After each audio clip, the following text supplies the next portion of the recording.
On est dimanche le 22 septembre et là aujourd'hui c'est jour d'équinoxe, on est officiellement à l'automne. Alors je suis à mon rucher là, pour continuer la préparation hivernale. Aujourd'hui ce que je viens faire c'est simplement donner le sirop pour finir de remplir les hausses à couvain de ressources pour qu'elles puissent traverser l'hiver. Normalement aujourd'hui ça devrait être le vidéo le plus court de la saison. J'ai pas beaucoup d'interventions à faire, j'ai pas d'inspection à faire, j'ai vu tout ce que j'avais besoin de voir la dernière fois. Donc les hausses à couvain se remplissent graduellement de nectar et de miel. Il y avait pratiquement plus de couvain pour certaines ruches lors de ma dernière visite, puis l'espace était presque entièrement occupé par du nectar et du miel.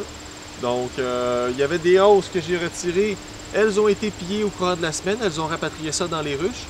Peut-être qu'il y avait des ruches aux alentours aussi qui l'ont fait, mais là, moi je m'attends à ce que la majorité du nectar que j'ai retiré soit dans ces colonies-ci.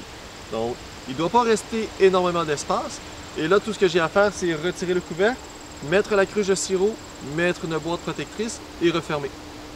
En gros, ça devrait prendre maximum 2 minutes par colonie.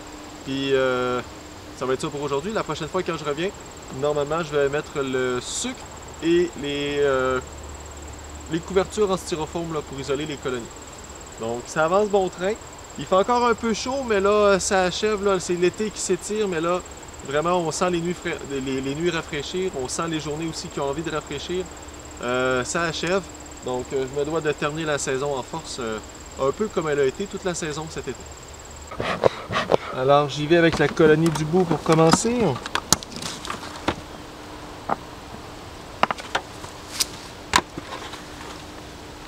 Alors, énormément de populations sont entassées au niveau du grillage, donc je vais rapprocher ma cruche pour éviter que les abeilles là, ressortent trop lorsque je vais retirer le grillage. Donc, je vais retirer ça ici. Je viens déposer ma cruche sur le dessus. Comme ça. Donc il y a un contact direct avec la colonie. Je viens mettre une hausse protectrice pour la cruche. Et je referme. Et c'est complet. Pour celle-ci, je passe à la suivante. Je poursuis avec la colonie numéro 2. On y va avec le même principe.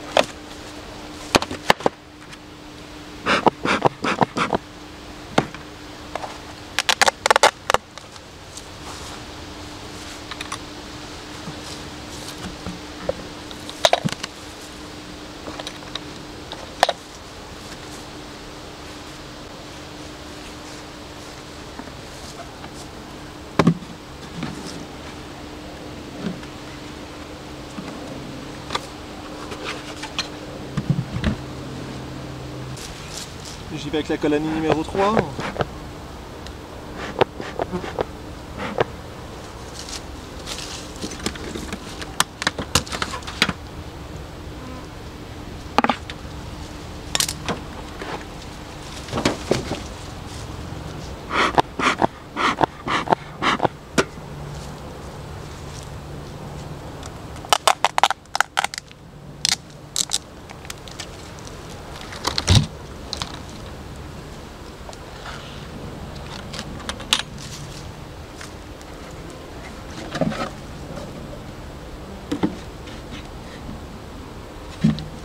Et on referme. Alors l'intervention que j'avais à faire ici aujourd'hui est complétée. Je leur ai donné une cruche qui contient un peu plus de à peu près 3 gallons et demi de sirop. C'est du sirop fait à base de sucre blanc avec un ratio de 2 pour 1, donc 2 kg de sirop pour 1 kg d'eau. Normalement la cruche comme ça que je leur ai donnée représente le volume d'une hausse moyenne comme j'ai retiré là, lors de mes extractions. Donc, considérant que les hausses à couvain étaient pratiquement déjà pleines, ça devrait être suffisant pour compléter l'espace qui manquait à remplir, qui est présentement occupé par le couvain et qui va se libérer à mesure que le couvain là, va émerger. Donc, ces cruches-là, je vais les laisser environ 2 semaines. Dans 2 semaines, je vais revenir et finaliser là, ma préparation l'hiver. Les coquilles en styrofoam, le sucre que je rajoute à l'intérieur des colonies juste pour donner un supplément additionnel.